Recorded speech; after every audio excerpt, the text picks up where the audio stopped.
ये कस्बा कभी देश के प्रमुख औद्योगिक कस्बे के साथ साथ शास्त्रीय संगीत का भी एक केंद्र और उसके एक प्रमुख घराने का केंद्र बिंदु माना जाता था।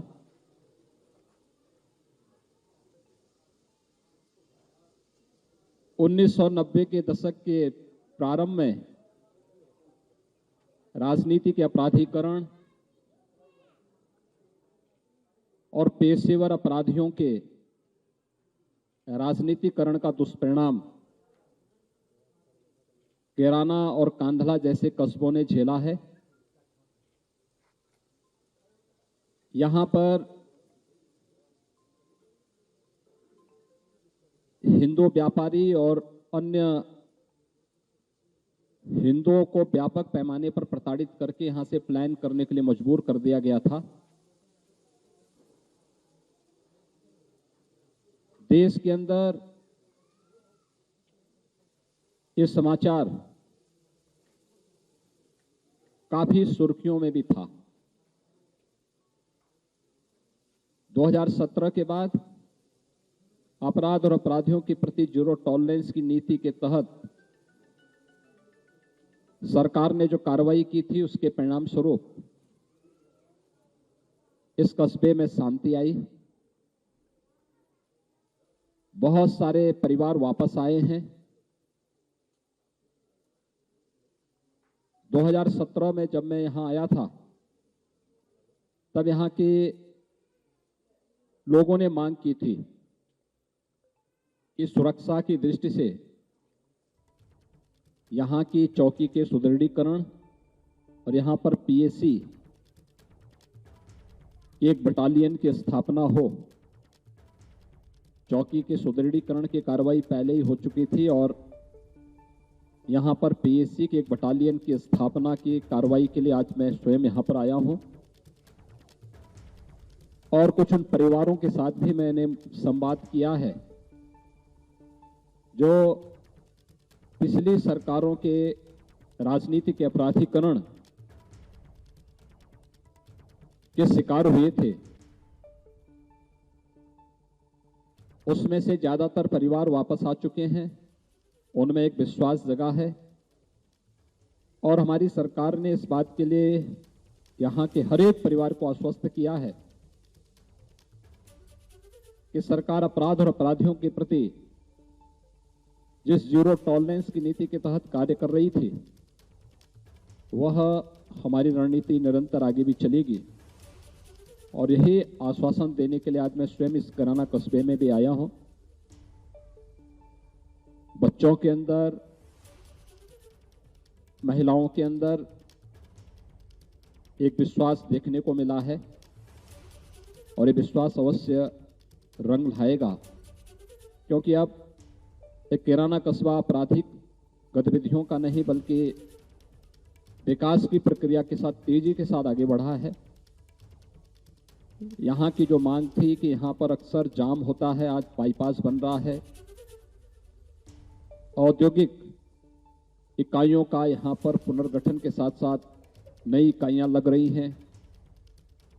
काफी बड़े पैमाने पर यहां की जो औद्योगिक प्राधिकरण है उसके माध्यम से विकास और निवेश की जो संभावनाएं यहां पर बनी है उसके माध्यम से बहुत सारे लोगों को स्थानीय स्तर पर ही रोजगार मिलना प्रारंभ हुआ है, व्यापार बढ़ना प्रारंभ हुआ है और हमें विश्वास है कि सरकार की 2017 में आने के बाद से जो नीति रही है और आदरणीय प्रधानमंत्री जी का जो एक मंत्र रहा है सबका साथ सबके विकास का, तो हम विकास भी सबका करेंगे, शासन की योजनाओं का लाभ भी सबको देंगे, बिना भेदभाव के देंगे, लेकिन बगैर तुष्टीकरण की नीति को अपनाए हुए अपराध और अपराधियों के प्रति कठोरतम कार्रवाई करने के अपने संकल्प के साथ ही आज हमारी सरकार और मैं स्वयं यहां पर आया हूं और मैं फिर इस कस्बे के सभी लोगों को इस बात के लिए आश्वस्त करता हूं कि वे बेझिझक यहाँ पर अपने पूर्वजों की भूमि पर रहें, यहाँ की विरासत को संरक्षण करना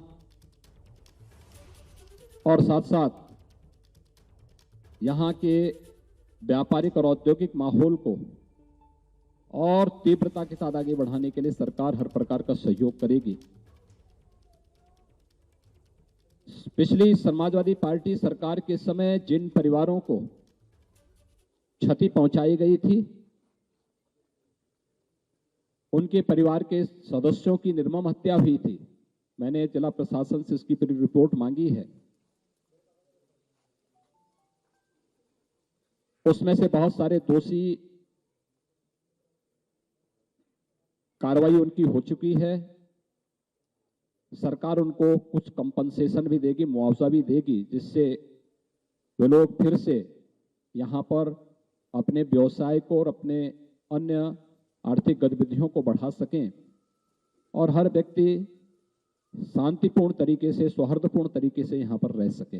मैं इसीलिए आज खास तौर पर उन परिवारों से मिलने के लिए और उन्हीं के साथ में हमने दोपहर का भोजन भी लिया है। मेरे साथ प्रदेश अध्यक्ष जी भी, यहाँ के माननीय सांसद जी भी, हमारे विधायक भी, प्रदेश सरकार के मंत्री सुरेश राणा जी भी, ये सभी लोग, हमारे क्षेत्रीय अध्यक्ष भी, ये सभी लोग यहाँ मेरे साथ में इसी बात को लेकर के आए हैं।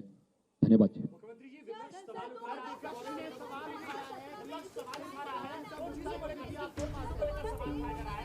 तो मुख्यमंत्री योगी आदित्यनाथ को आप सुन रहे थे। कैराना में आर्थिक गतिविधियों को बढ़ावा मिलेगा। देखिए, अभी चुनाव नहीं है, चुनाव में कुछ समय है।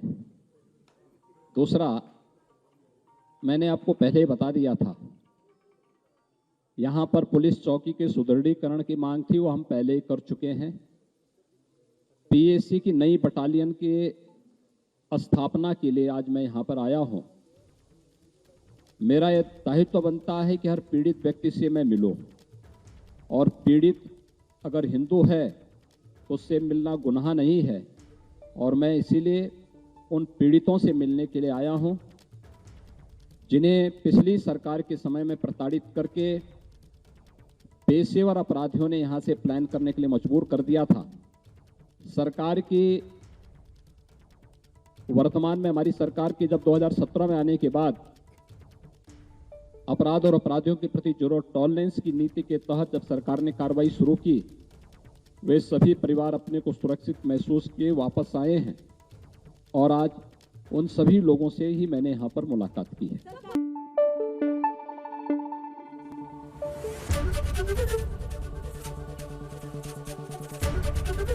एबीपी न्यूज आपको रखे आगे।